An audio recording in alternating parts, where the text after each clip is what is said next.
अध्यक्ष महोदय,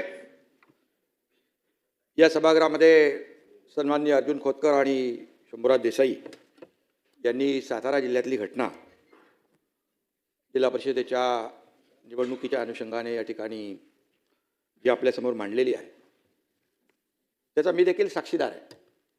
कारण ही निवडणूक प्रक्रिया जेव्हा सुरू झाली नव्हे, जेव्हा याची तारीख जाहीर झाली त्यावेळेस मला शंभूराज देसाई यांनी फोन केला होता. मकरंद पाटील पण तिकडे होते आणि ते म्हणाले की 2 मतदार जे आहेत त्या मतदारांवर कधी काळातला पूर्वीचा 5-10 वर्षाचा कुठला गुन्हा काल 1 दिवस आधी दाखल केलेला आहे आणि यांना अरेस्ट करणार आहे. तर मी पोलीस अधीक्षक तुषार जोशी यांना फोन केला.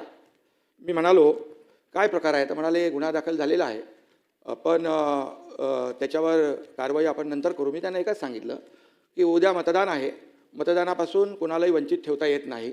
उलट कोर्ट देखील ऑर्डर करतं की मतदानाला पाठवा म्हणून. तर अशा परिस्थितीमध्ये जेलमधूनही येतात मतदान करायला. तर अशा परिस्थितीमध्ये कुठल्याही परिस्थितीमध्ये मतदानापासून त्यांना आपण वंचित ठेवू नका, ठेवता येणार नाही. SP मला म्हणाले असं काही होणार नाही, त्यांना वंचित मी ठेवणार नाही, ते मतदान करतील. मतदान झाल्यानंतर काय शहानिशा करा आणि त्याच्यामध्ये जे काही कार्यवाही करायची ती करा. त्यानंतर मी पोलीस महासंचालक आपले दाते साहेब DG साहेबांना मी फोन केला.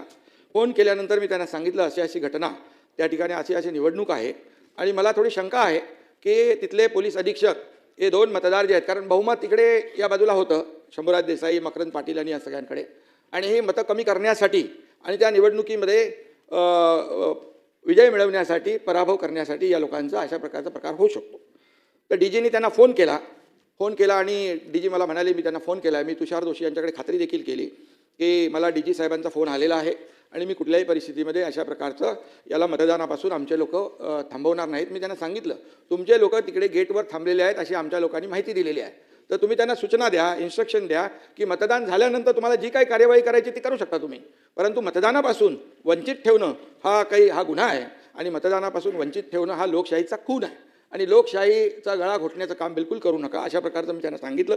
ते बोलले असं काही होणार नाही. परंतु त्यानंतर मीडियामध्ये देखील मी पाहिलं, शंभूराज देसाईने स्वतः सांगितलं, म्हणजे मंत्री का गेले तिथे?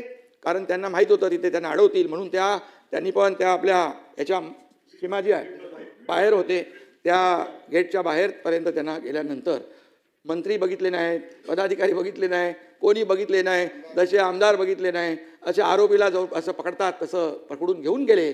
आणि त्या ठिकाणी घेऊन गेल्यानंतर ते 2 लोक, बरं ते 2च कसे काय मग मतदार त्यांनी पकडले? 2च मतदार जे आहेत ते त्यांना घेऊन गेले आणि त्यांना मी पुन्हा फोन केला त्यांना DGना.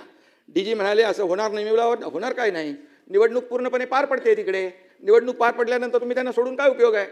आणि मग निवडणूक पार पडली आणि त्यानंतर या सगळ्या, परंतु जी परिस्थिती निर्माण झाली महाराष्ट्राच्या इतिहासामध्ये अशा प्रकारची परिस्थिती पहिल्यांदा आपण पाहिलेली आहे.